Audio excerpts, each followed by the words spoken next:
Bonjour mes amis.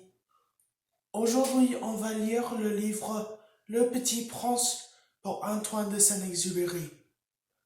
C'est la deuxième vidéo de cette série, alors on va lire le chapitre 2 et le chapitre 3. Dans le vidéo d'avant, on a lu l'introduction et le chapitre 1. Alors on va trouver le chapitre 2 et c'est là.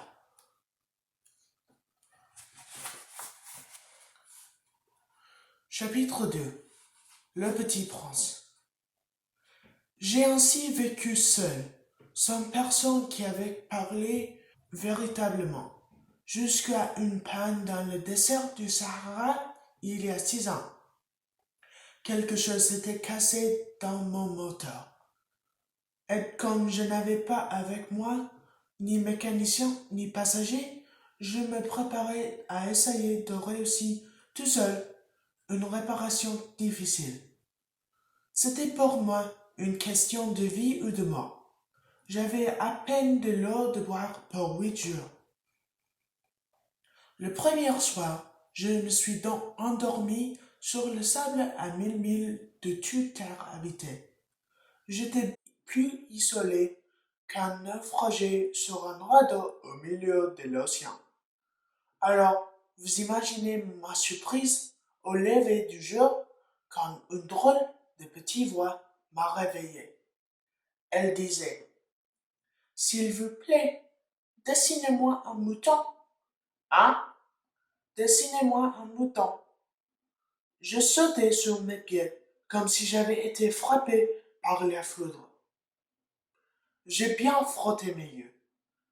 J'ai bien regardé. Et j'ai vu un petit bonhomme tout à fait extraordinaire qui me considérait gravement. Voilà le meilleur portrait que plus tard j'ai réussi à faire de lui. Mais mon dessin, bien sûr, c'est beaucoup moins ravissant que le modèle. Ce n'est pas ma faute. J'avais été découragé dans ma carrière de peintre par les grandes personnes à l'âge de 6 ans et je n'avais rien appris à dessiner, sauf les bois fermés et les bois ouverts. Je regardais donc cette apparition avec les yeux tout ronds d'étonnement. N'oubliez pas que je me trouvais à 1000 milles de toute région habitée.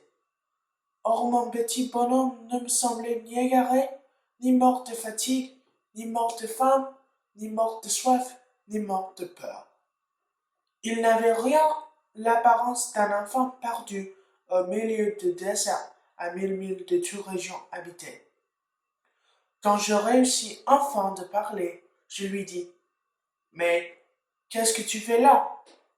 Et il me répéta alors, tout doucement, comme une chose très sérieuse: S'il vous plaît, dessinez-moi un mouton. Quand le mystère il est trop impressionnant, on n'ose pas de désobéir. Aussi absurde que cela me semblait à 1000 milles de tous les endroits habités et en danger de mort, je sortis de ma poche un feuille de papier et un stylographe. Mais je me rappelais alors que j'avais surtout étudié la géographie, l'histoire, le calcul, le grammaire, et je dis au petit bonhomme, avec un peu de mauvaise humeur, que je ne savais pas dessiner. Il me répondit: Ça ne fait rien, dessine-moi un mouton. Comme je n'avais jamais dessiné un mouton, je refis, pour lui, l'un des deux seuls dessins dont j'étais capable, celui du bois fermé. Et je fus stupéfait d'entendre le petit bonhomme me répondre: Non, non, je veux pas d'un éléphant dans un bois. Un bois, c'est très dangereux. Et un éléphant, c'est très encombrant. Chez moi, c'est tout petit. J'ai besoin d'un mouton. Dessinez-moi un mouton. Alors j'ai dessiné. Paf.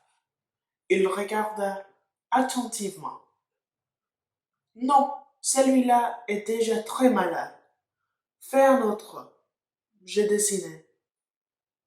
Mon ami sourit gentiment, avec indulgence. Tout va bien. Ce n'est pas un mouton, c'est un bélier. Il a des cornes.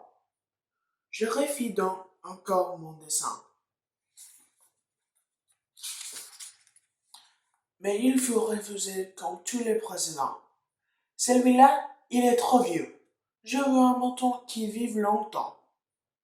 Alors, faute de patience, comme j'avais hâte de commencer le démontage de mon moteur, je griffonnais ces dessins-ci. Et je lançais, ça c'est le casse. Le mouton que tu veux, c'est dedans.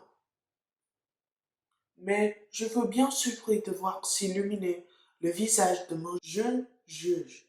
C'est tout à fait comme ça que je voulais. Crois-tu qu'il faille beaucoup d'herbes pour ce mouton? Pourquoi? Parce que chez moi, c'est tout petit. Ça suffira sûrement. Je te donne un tout petit mouton. Il pencha la tête vers le dessin. Pas si petit que ça. Tiens, il s'est endormi. Et c'est ainsi que je fis la connaissance du petit prince. Chapitre 3. Il me fallut longtemps pour comprendre d'où il venait. Le petit prince, qui me posait beaucoup de questions, ne semblait pas jamais entendre les miennes. Ce sont des mots prononcés par hasard qui, peu à peu, m'ont tout révélé. Ainsi, quand il aperçut pour la première fois mon avion, je ne dessinerai pas mon avion, c'est un dessin beaucoup trop compliqué pour moi. Il me demanda, qu'est-ce que c'est cette chose-là? Ce n'est pas une chose, ça vole, c'est un avion, c'est mon avion. J'étais fier de lui apprendre que je volais. Alors il s'écria, comment? Tu es tombé du ciel? Oui, fis-je modestement. Ah, ça c'est drôle. Et le petit prince eut un très joli éclat de rire qui m'arrêta beaucoup. Je désire que l'on prenne mes malheurs au sérieux. Puis il ajouta, alors, toi aussi tu viens du ciel. De quelle planète es-tu? J'entrevis autant une lueur dans le mystère de sa présence et j'interrogeai brusquement. Tu viens donc d'autres planètes? Mais il ne me répondit pas. Il hochait sa tête doucement en regardant mon avion. C'est vrai que, là-dessus, tu ne peux pas venir de bien loin. Et il s'enfonça dans un rêverie qui dura longtemps. Puis, sortant mon mouton de sa poche, il se plongea dans la contemplation de son trésor. Vous imaginez combien j'avais pu être intrigué par cette demi-confidence sur les autres planètes. Je m'efforçai donc d'en savoir plus long. D'où viens-tu, mon petit bonhomme? Où est-ce chez toi? Où veux-tu emporter mon mouton? Il me répondit, après un silence méditatif, ce qui est bien, avec la caisse que tu m'as donnée, c'est que la nuit lui servira de maison. Bien sûr. Et si tu es gentil, je te donnerai aussi une corde pour lui attacher pendant le jour, et un piquet. La proposition parut choquer le petit prince. L'attacher?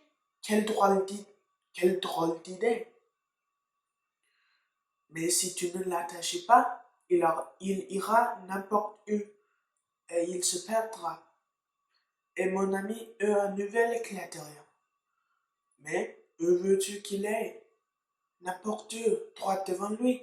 Alors le petit prince remarqua gravement. Ça ne fait rien, c'est tellement petit chez moi. Il est avec un peu de mélancolie, peut-être, il ajouta. Droit devant soi, on ne peut pas aller bien loin.